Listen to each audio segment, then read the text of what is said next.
Right. కవిత lady don Telangana రాజకీయాల్లో సంచలనంగా మారిన కేటీఆర్ కుమార్తె ఎమ్మెల్సీ కవిత వ్యవహారం రోజు రోజుకు కుదురుతోంది.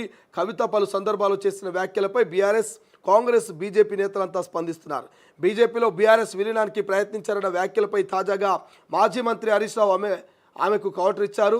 సో బీఆర్ఎస్ ఏ పార్టీతో పొత్తు పెట్టుకోదని ఒంటరిగా పోటీ చేస్తుందని తేల్చి చెప్పారు హరీష్ రావు. ఈ వ్యాఖ్యలు కవితను ఉద్దేశించి వేశావన్న ప్రచారం జరుగుతోంది. ఇక మరోపక్క కాంగ్రెస్ నేత మధుయాష్కి కవిత వ్యవహారంపై సంచలన కామెంట్ చేశారు. ఆమె ఒక లేడీ డాన్ అని, ఆమె చేయని స్కామ్ లేదన్నారు. ఆమెకు కాంగ్రెస్తో కంటే బీజేపీతోనే ఎక్కువ అవసరం ఉందని, బీఆర్ఎస్ను వీక్ చేసి బీజేపీకి మంచి చేసేందుకే ఆమె తాపత్రయం అని ఆరోపించారు. ప్రధాని మోదీ, హోంమంత్రి అమిత్ షా చెప్పినట్లే ఆమె ఆడుతుందని విమర్శించారు. ఇదిలా ఉంటే కవితదంతా ఉత్త ఫ్యామిలీ డ్రామాయేనని బీజేపీ నేతలు కొట్టిపారేస్తున్నారు. తమ పార్టీ బీఆర్ఎస్తో పొత్తుకు అసలే ఒప్పుకోదని కుండబద్దలు కొడుతున్నారు. తాజాగా తెలంగాణ ఆవిర్భావ దినోత్సవం సందర్భంగా బీఆర్ఎస్ పార్టీ ప్రధాన కార్యాలయంలో తెలంగాణ భవన్లో జరిగిన కార్యక్రమానికి కాకుండా కొత్తగా ప్రారంభించిన తెలంగాణ జాగృతి ఆఫీసులో కవిత జెండా ఎగురవేసి మాట్లాడడం సంచలనంగా మారింది. బీఆర్ఎస్కి ఆమె ఇక పూర్తిగా దూరమైనట్లేనని పలువురు రాజకీయ పరిశీలకులు విశ్లేషిస్తున్నట్టుగా తెలుస్తుంది. ఇక్కడ ఆమె చేయని దందా లేదు, చేసినవన్నీ బడా స్కామ్లే, ఎన్ని కోట్లు ఏ బిజినెస్లో వచ్చినాయో చెప్పాలి, బీజేపీ కోసమే ఆమె పనిచేస్తుందని మోదీ, అమిత్ షా చెప్పినట్లు ఆడుతున్నట్టు, బీజేపీ కోసమే బీఆర్ఎస్ను వీక్ చేస్తున్నట్టు మధ్యాష్కి కామెంట్స్ చేస్తే, ఇక కవితకు హరీష్ కౌంటర్, బీఆర్ఎస్కు పొత్తులు లేవు, ఒంటరిగా పోటీ చేస్తాం, 100 సీట్లతో గెలుస్తాం, బీజేపీ మోసగారి పార్టీ, ఆ పార్టీతో అసలే కలవం, ఇది స్వయంగా కేసీఆర్ చెప్పినట్టు హరీష్ రావు కామెంట్స్. ఇక ఈ ముచ్చట గురించి మాట్లాడుకోవాలి. ఏ ముచ్చట గురించి?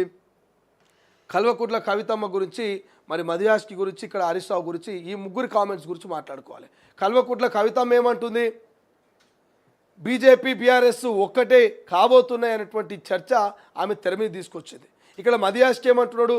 బీజేపీని నిర్వీర్యం చేయడానికి మోదీ, అమిత్ షా మరి డ్రామాలో భాగమే కల్వకుట్ల కవిత అంటూ మరి ఇంకో చర్చ. ఇట్లా చెప్పుకుంటూ హరీష్ రావు ఏమంటాడు? అసలు మాకు బీజేపీతోటి పొత్తే లేదు, మోసపూరితమైనటువంటి పార్టీ బీజేపీ అని హరీష్ అంటాడు. ఇక బీజేపీ నేతలు ఏమంటారు?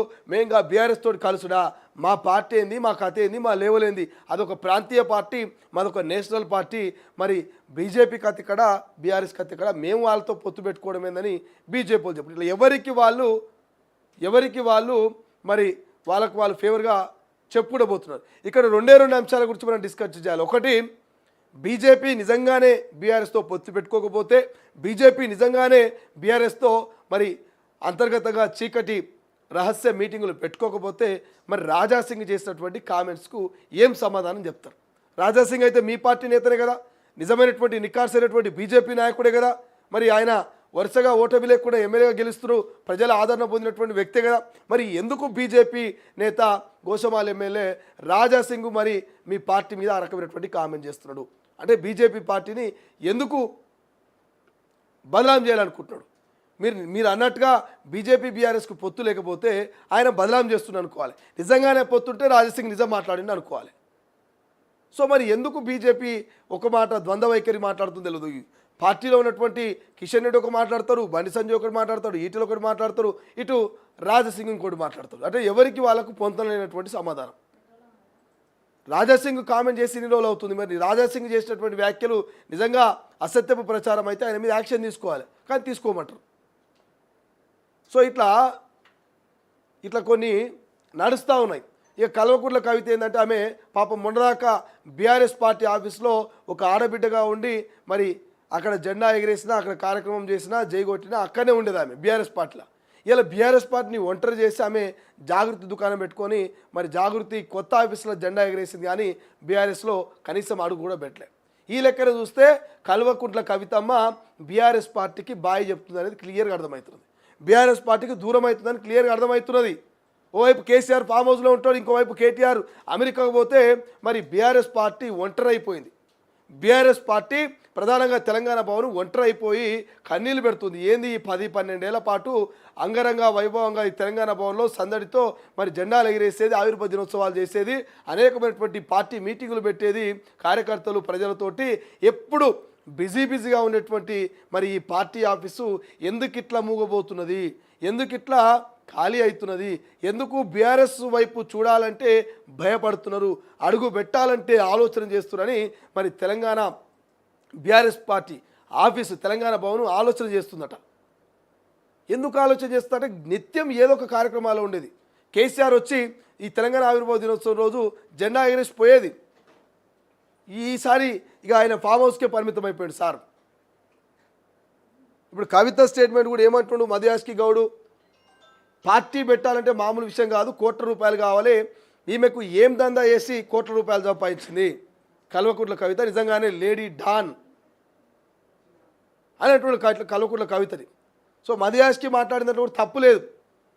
ఓ పార్టీని నడిపించాలంటే మరి ఎన్ని డబ్బులు కావాలి, ఆ డబ్బులు రావాలంటే ఏం చేయాలి, ఇంత తక్కువ టైంలో అన్ని ఎక్కువ డబ్బులు ఎట్లా సంపాదించింది కల్వకుంట్ల కవితమ్మ.